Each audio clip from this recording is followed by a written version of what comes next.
Hello, everybody. It's time for a tarot reading. Thank you for being with me today. Thank you for sharing your day with me.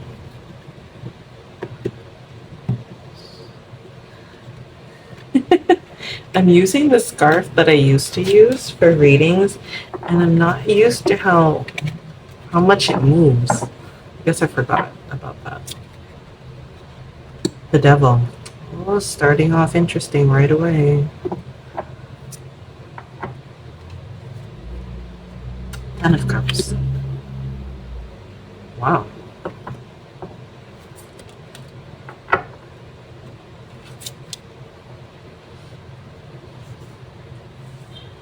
Ace of Pentacles in reverse. Three of Cups. Whoops. Five of Pentacles. Ooh la la. This is a very interesting reading, let me tell you. I'm sorry, I'm being distracted because if you notice, I keep my decks all in the same direction, and then I just noticed one of them is upside down. Not upside down, but like not facing the others. Ten of Swords in reverse. That's your card too. And I normally don't mix decks, but I felt like I should today. This is a very interesting reading, my friend. Very interesting. For some reason, and I don't know if this is significant for you, I'm thinking about Rihanna. For some reason, the female figures in the Devil card and the Five of Pentacles both remind me of Rihanna. I'm sure she's worn an outfit like this before. I think it looked like gold chainmail at some point. But yeah, I've never thought of the people on the cards as a specific person, and certainly, you know, at least for a reading for other people, I've never seen like a celebrity like, oh, this is Rihanna. So I think that's significant, and I'm sharing that with you. Okay, the Devil card. Again, something that scares a lot of people. Don't be scared, okay? So the usual meaning for the Devil card is fears, insecurities, things like that. Like what prevents you from self-actualizing, because that's exactly what the flags. Calm down, feather person. Like I'm kind of jumping the gun because I like this reading so much and I want to tell you about it. Okay. It's saying that you can have the Ten of Cups. And the way that it's presented in this deck, it looks like the world, because in a way it is. Like you can have the world, you can have what you want, you can have everything you want, right? You can have everything you want. Sort of like the ideal version of your life, the ideal version of you, like the world on a silver platter. That's what it looks like to me. You can have this, however, okay, what's stopping you is the devil. I'm not talking about an external force.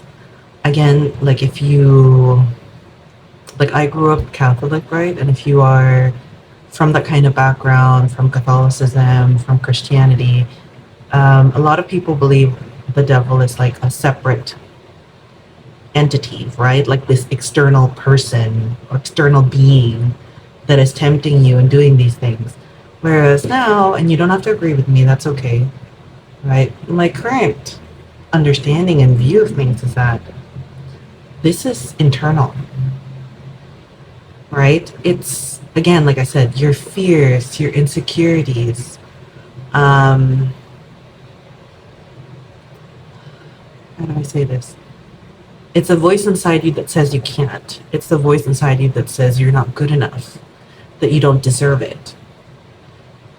I mean, you can believe that this is something external, a spirit or something like that, but to me, I really feel like it is a part of you, like a part of you that you have to learn.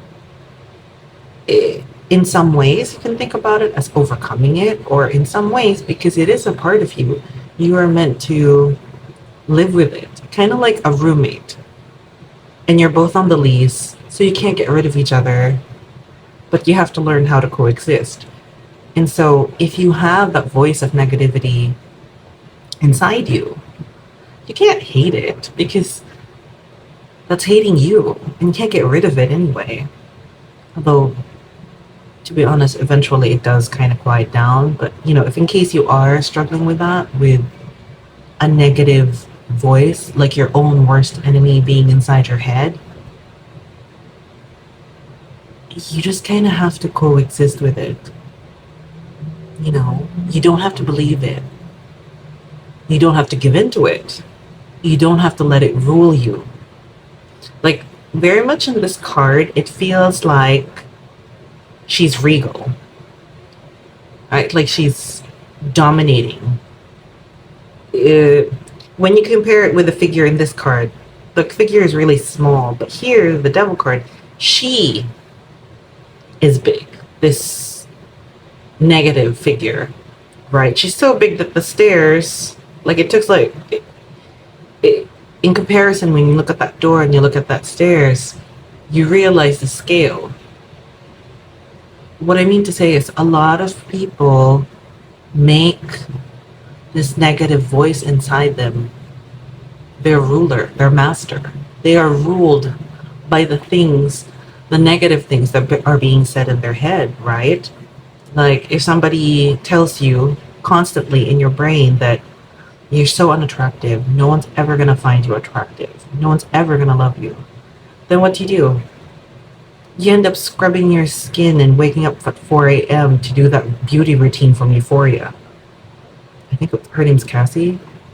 Like, I know it's sad to watch it like on TV, on cable, on HBO, but I know that there really are people like that who have like a 3 to 4 hour beauty routine every day because they feel like otherwise they're not presentable enough. They don't feel like they're worthy to be seen without exerting that much effort on themselves.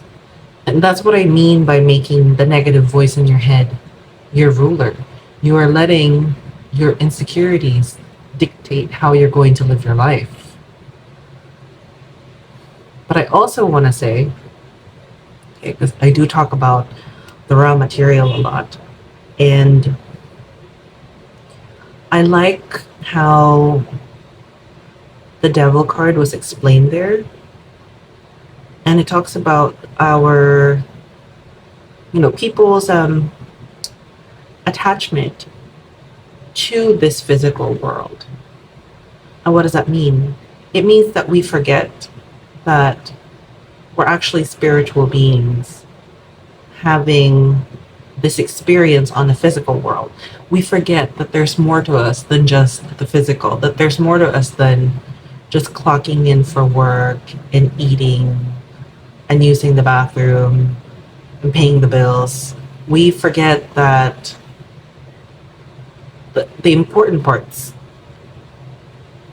I would say the more important parts, because our physical existence also helps us, right? We learn because of our experiences in the physical world. But I would say, although it is important, there is an aspect to us that exists, and we would say that is eternal, whereas our physical existence is a bit more temporary, right? It's like, I feel very much with this reading that you are lost in the physical, that you kind of lost touch with the idea, with the belief, with the knowledge that you are a spiritual being, that there's more to you than your body, than your appearance, and more than your bank account. And I believe that when you are able to restore that connection, that's when you are going to be able to achieve the kind of life that you want to have. So when we go to this card, the Ace of Pentacles, I also feel very much that you had a dream that was unfulfilled, a dream that failed,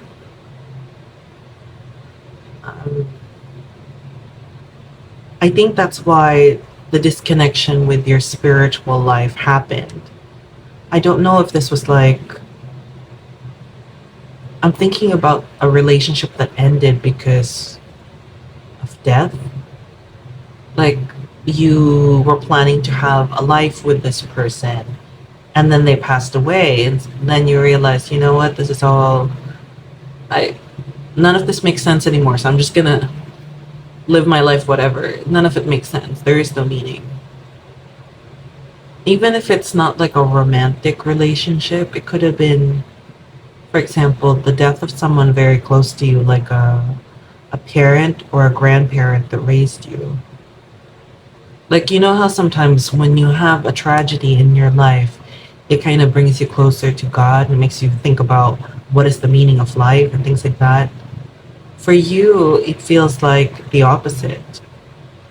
It's because of that death that you're like, life is meaningless. We're all just gonna die. There's this old song. The lyrics are just, life's a bitch and then you die. Like that. You're in that mindset, like, is it absurdism?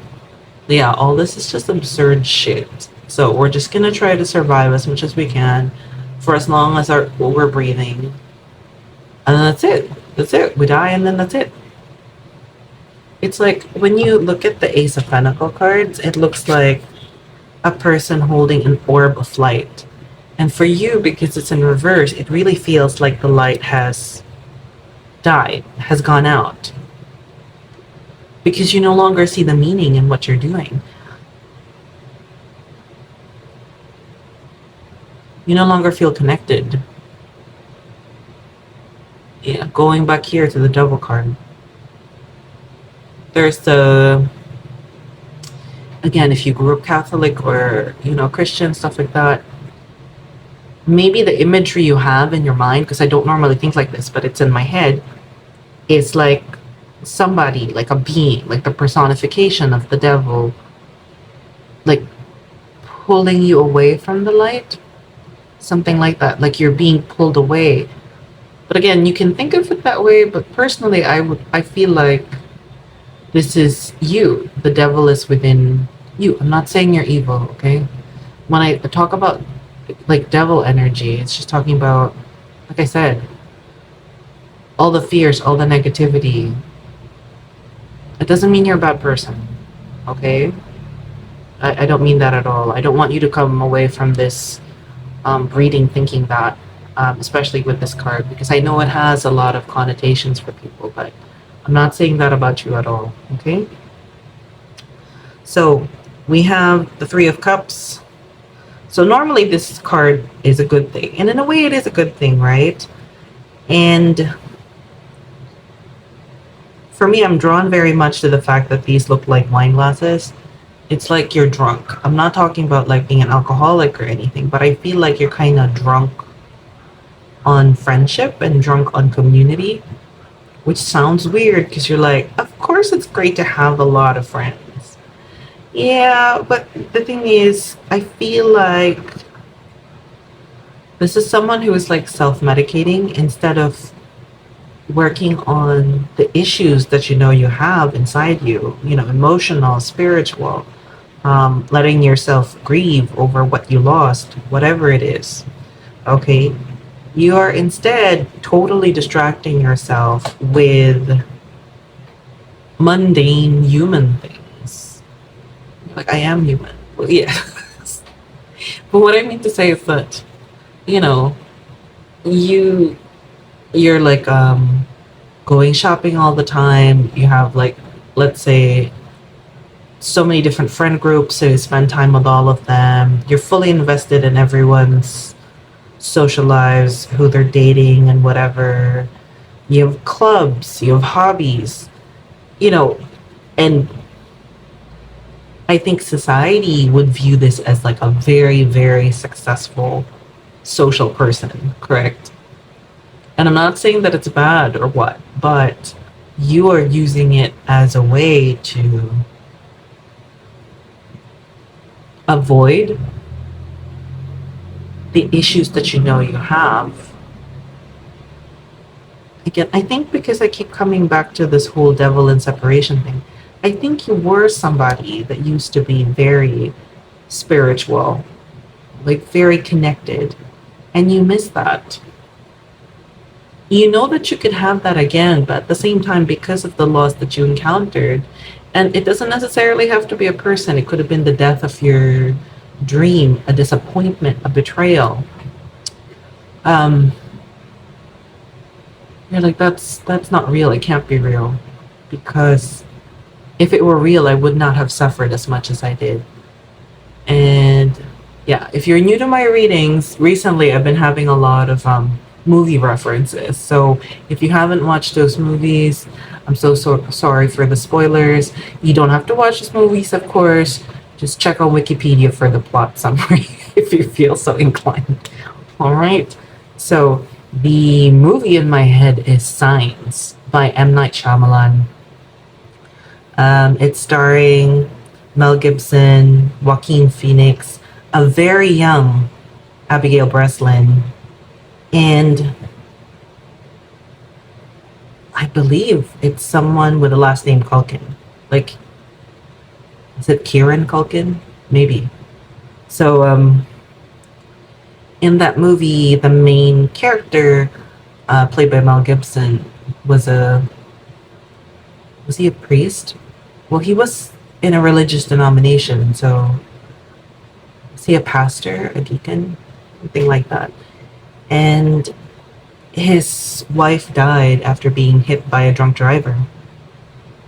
And it was after her death, and the fact that the moments before her death, she was saying what sounded like gibberish.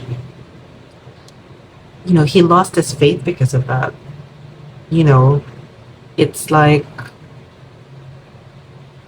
although they didn't say it specifically like that in the movie, it is an experience that is common to a lot of people. Like, there's this idea that if I believe in God, then God will protect me from all suffering. Um, Instead of maybe acknowledging that sometimes we are meant to experience that suffering in order to grow and in order to learn. Um, if our lives were completely ideal, if our lives were completely perfect, then there would be no space to grow and there would be no opportunity to learn. Yeah. Anyway, back to you. You are living a life that is very much lived in other people's worlds, very much into other people's business. I'm not saying you're like a busybody or a gossip or anything like that. No, no, no. But it's like, by spending so much time invested in other people's lives, you don't have to think about your own private life. You don't have to think about your own private struggles. You never have to spend time alone with your thoughts and with your fears and with your doubts. And because of that, you're never able to resolve them.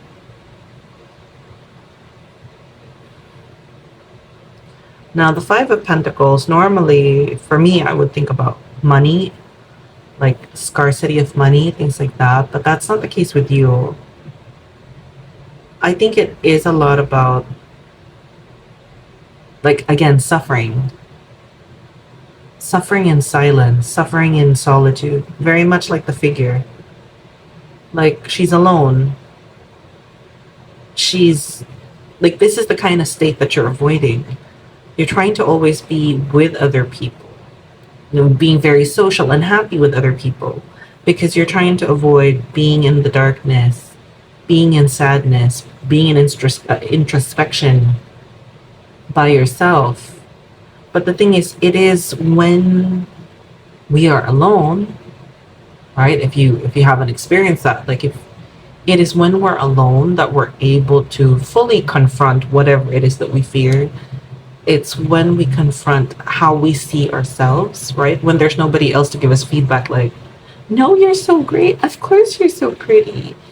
It's when we're alone and we just have the voice in our heads that we have to figure out, like, how do I live with you? Do I believe you? Do I want to let you run my life? You know, that kind of encounter, conversation with ourselves can only happen in silence and in solitude, and you are avoiding it. Yes, you are. Like, it reminds me of what happened when the pandemic first broke out, I guess, how to say that. So, without going into so much into specifics, I guess, but whatever, I have to, I think, for this reading. So, I lived in the US at the time when the pandemic was happening. And I know that there are many countries that took the lockdowns very seriously, right?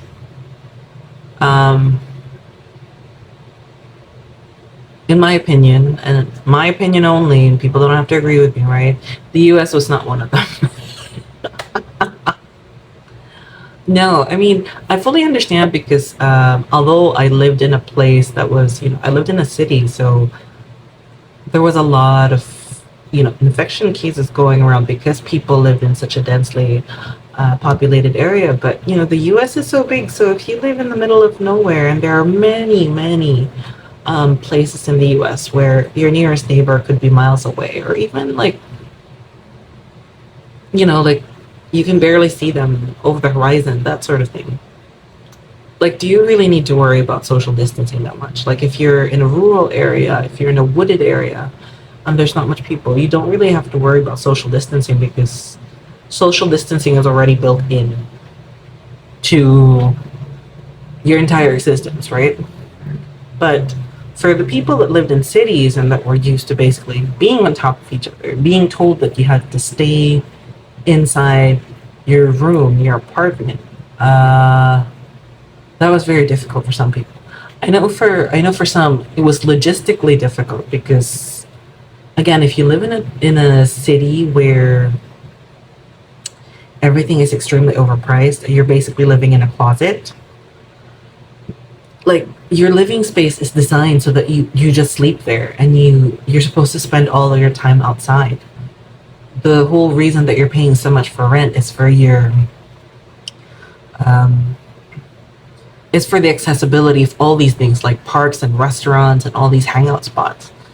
So if you take away all the things that are good about where you live, and you're forced to live in a tiny cramped space and not meet anyone else and not see anyone else, that is already bad, right? But if we had to add to it, I think people were losing their minds because truly, some of them were, um, was because of this. Like, the idea that you have to be alone by yourself. That sounds so weird that I said that, right? Alone by yourself. Because some people can be alone even in a group. If you've ever had that experience, you could be in a crowded subway or you could be in a crowded bar and you feel totally alone while surrounded by people. That's one thing. But to feel alone and you really truly are alone, like you are in your crowded, cramped living space, and you are truly by yourself. That that really messed with people's heads. I know. Uh, yes. And like I said, there is the logistics part of it, right? But I think a big part of it was also this, like the spiritual existential crisis. Like, when you no longer have the distraction of all these other people, which is not to say the other people are bad, right? But when you finally have this, can I say opportunity when it was mandated? But you know what I mean. When you are faced with this required alone time, whew,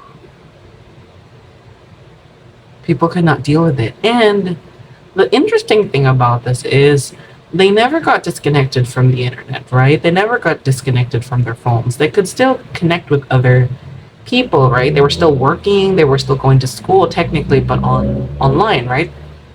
Still, still, even just those tiny little moments of solitude were just too much.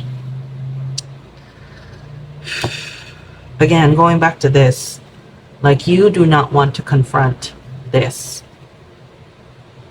Your past heartbreak, your grief, the doubts that it brought to you. It feels very much that this is like a central card, the Ten of Cups. Like, it's saying you can have this, you can have joy again, you can have, when you see the lines on this card, you can have connection again, genuine connection. Not necessarily with people, because you've been compensating with that, but like a genuine connection to yourself, a genuine connection to God. You can have that again, but it requires you to do the hard work. Now we have the Ten of Swords in reverse, and I know we were really supposed to have this card because it even came from a different deck, like it was talking to us from a different deck, right? So Ten of Swords in reverse is telling you to let it go. Whatever it is, the hurt, the betrayal, the death, the grief, it's telling you to let it go. It's saying that what happened to you was painful. It was very painful. It's the Ten of Swords. It was very, very painful. But it's in the past. You are not experiencing the pain at this moment. You are not being stabbed with the swords at this moment. That already happened. Yes, there was a lot of pain, but it's not happening to you right now. It happened in the past. And so you can free yourself, kind of like the butterflies in this card. You can free yourself from that experience. You no longer have to feel bound to feel that pain every day, all day. You can let it go.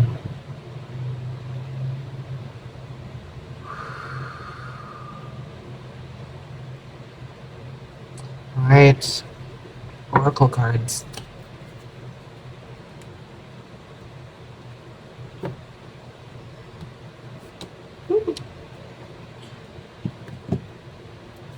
I feel like this is yours.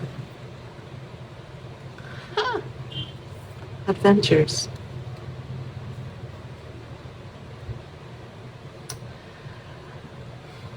It's the birds. It's the birds for me. It's saying, moving the cards a little bit. Yeah. It's saying you can fly free now. You don't have to be bound by what happened to you in the past. You don't have to be bound by your fears, your insecurities, the negativity in your head. You can fly free, and you can see what happens to you once you're free of these things. And adventures. Like, there's so much more life for you to live, because I do feel like, although what you're doing seems to be fun, I don't think it's really very fulfilling for you. It's kind of like, you know how when it's a special occasion or you haven't met up with your friends in a while, and then you go to the bar, it's fun. You're like, oh my gosh, this is so much fun, girls' night or whatever. But there are people who are in the bar every night. You know what I mean? And they don't look like they're having fun. They're doing the things that other people would find fun, but they're not having fun. And they're doing it more than other people, but they're still not having fun. It's like, if you go to the store to buy something for yourself, like, you know, I've been at my job for 6 months, and I just got like a regular gig, like I got a regular position and I have benefits, something like that. You're like, ooh, I'm like officially, you know, like an adult, something like that. And you go to the store and you buy something special for yourself, and you're like, this is so much fun. And yet there are people who go to that same store every single day, and I mean every single day, and they buy stuff, and they buy a lot more stuff than you, and they buy a lot. Their house, their apartment is full of stuff. So much stuff that they don't even wear a lot of it. Like they forget. They already have something like that and then they buy it again. Because they forget, because they have so much stuff. Are they happy? No. But they're doing the fun stuff, right? And they're doing it more than other people. But it's not fun for them. Do you get what I mean? And that's what you're doing. Like you're meeting up with your friends. You're meeting up with your friends. Lots of friends. And that should be fun. It is, but like you're doing it even more than other people, but it's not fun for you anymore. You're supposed to go on new adventures now. Not the same ones. But this adventure is available for you once you let go of things, once you fly. I don't know why this is in my head. It's so funny. Birds don't have backpacks. Right? They don't have backpacks. They don't have luggage. They can't.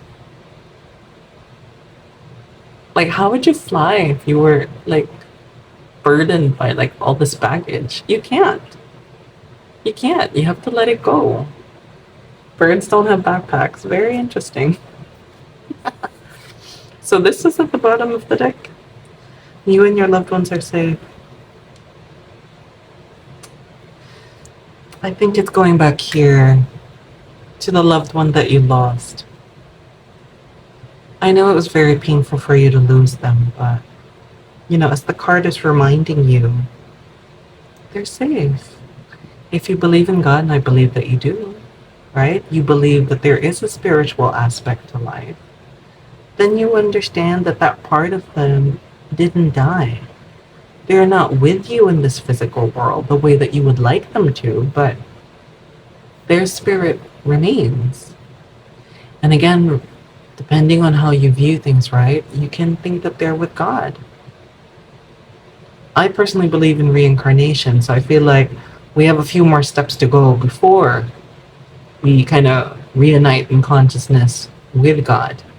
But still, that's where we're going, right? We're all just gonna reunite with God and, you know, we're all one consciousness, but in different containers. It's up to you how you want to think about it, but definitely what I'm sure of, what I'm very, very sure of is there is a part of us that exists outside the physical. We are more than our bodies. And so even when these bodies die, we still exist.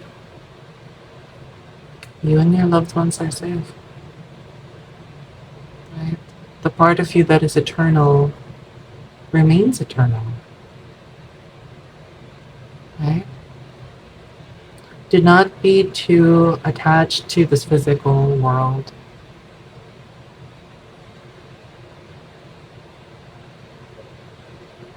We are more than our bodies, more than our appearances, more than the names that we were given or that we choose for ourselves.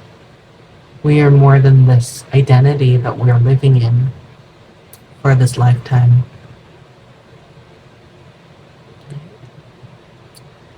So,